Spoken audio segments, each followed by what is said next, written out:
What is up, YouTube? This is Cody on the Real Sports Talk, bringing you the FedEx 400 benefiting Autism Speaks post-race video.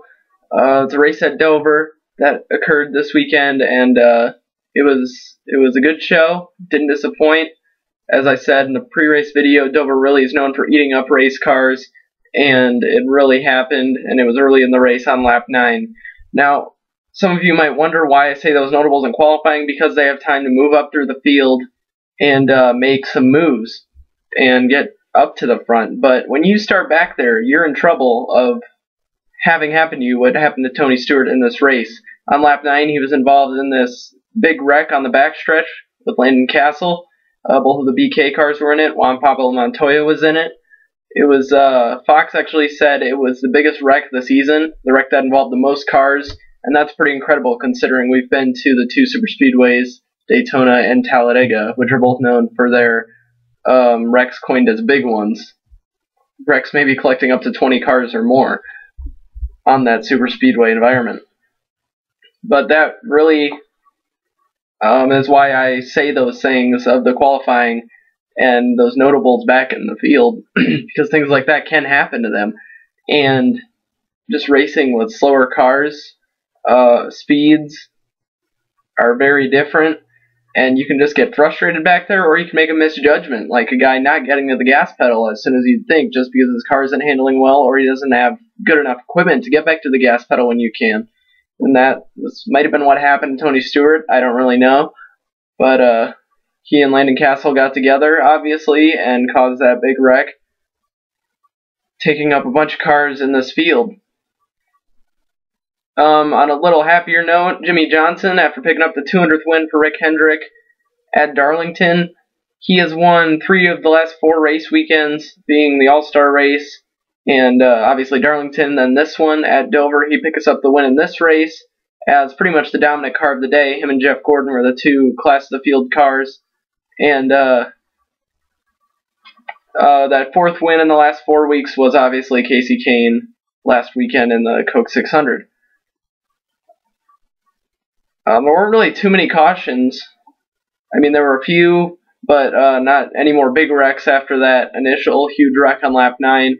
David Rudiman blew an engine. Carl Edwards had tire problems, and he ended up shooting up the racetrack and hitting the wall there. Both the Busch brothers ended up having engine trouble in this race, and Jeff Gordon, who was, as I said, the class of the field along with Jimmie Johnson, those two Hendrick cars were very fast today. And he was actually faster than Johnson, but he had a problem after a pit stop, and he described the car as just being weird, and he didn't really know what was wrong with it. It didn't really feel like a loose wheel, but they figured out that it actually was a loose wheel. So, good thing they didn't take him behind the wall right away, because he would have gone down more than the 2 laps he did. And that kind of just set him off pit sequence and kind of set him up for a long race. He took the lead at points under long green flag runs because obviously everyone has to pit.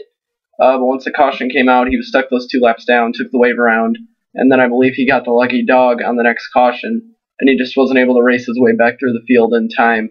Because in these kind of situations where it looks like you have a great car, when you're back there in all that dirty air back in the field, the car doesn't perform the same way it does up front or closer to the front, just because of the different issues with the air and stuff back in the field. On that same caution that Gordon got the loose wheel, Kevin Harvick was running in 3rd at the time. He slid through his pit stall and had to back up, and he ended up falling all the way back to 19th. And this was at about the 200 lap point of the race. And Harvick just had to make that up. He ended up finishing 2nd. Good recovery for him also. And Jeff Gordon getting back in that lead lap. He started in the 14th position too, so he had a good day as far as that goes with recovery on that. And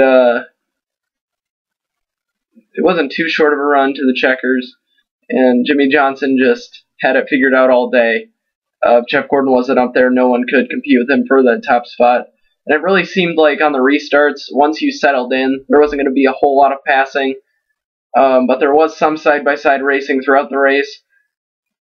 And Dover's just a tough track. As I said, you got to really concentrate on racing that racetrack and keeping up with it. And Jimmie Johnson and Chad Knaus are class acts at that, and they aren't really equaled by anyone in this field, especially at Dover. They got the place figured out. I think it was Jimmie Johnson's 7th Dover win or something like that. So he really has that figured out. Jeff Gordon ends up finishing 13th on the day after being 2 laps down. Denny Hamlin in 18th. People were really expecting him to run well. I was expecting him to run well. I picked to win the race. Martin Truex Jr. finished in 7th. Just a pretty good day for them, I guess. The Michael Waltrip Racing cars all in the top 15, because I believe Mark Martin finished in 14th. Him being the pole sitter, he led a few laps in this race. Matt Kenseth, kind of a quiet last few races. He ends up in 3rd place at the end. Dale Earnhardt Jr. just kind of continuing his consistent season on the tracks he hasn't had a good record on in the past seasons. He's just kind of getting through them and getting decent finishes like Dover.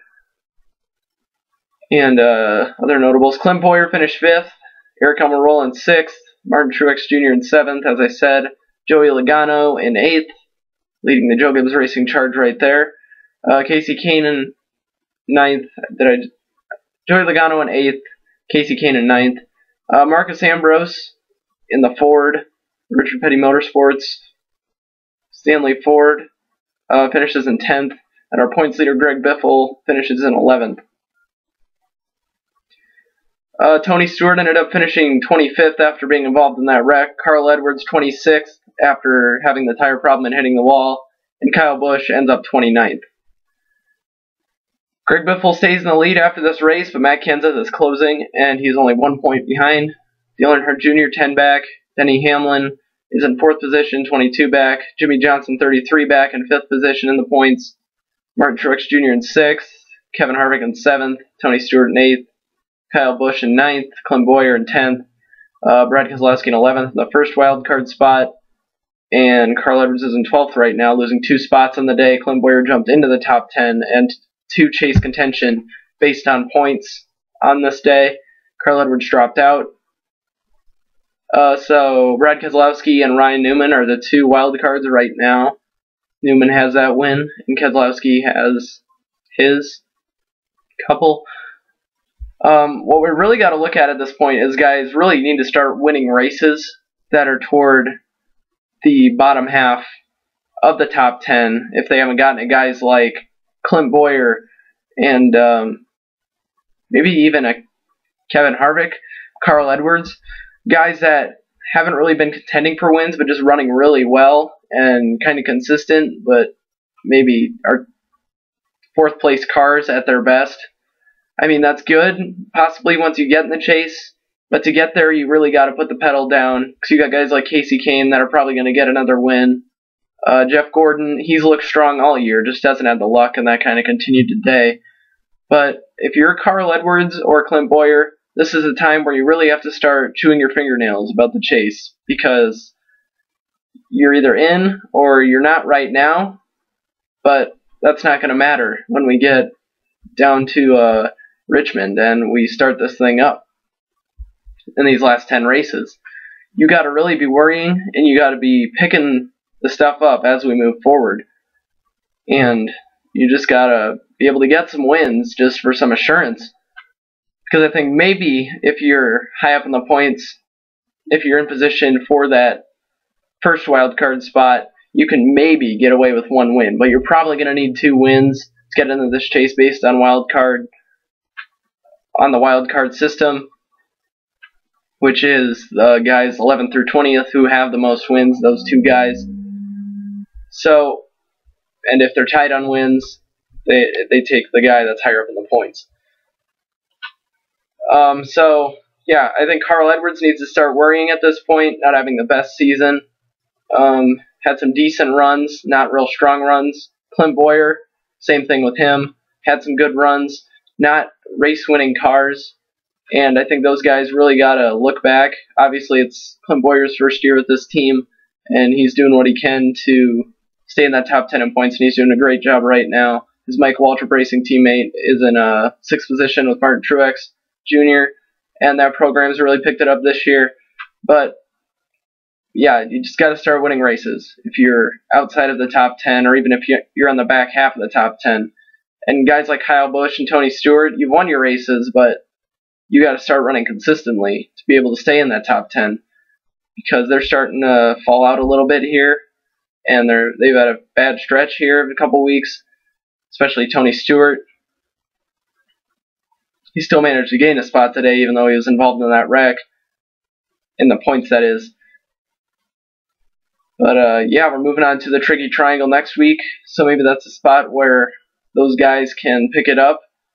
Look out for a guy that's been slumping, Denny Hamlin. He's very good at Pocono, so he could be a guy to look out for next week when we get to the racetrack.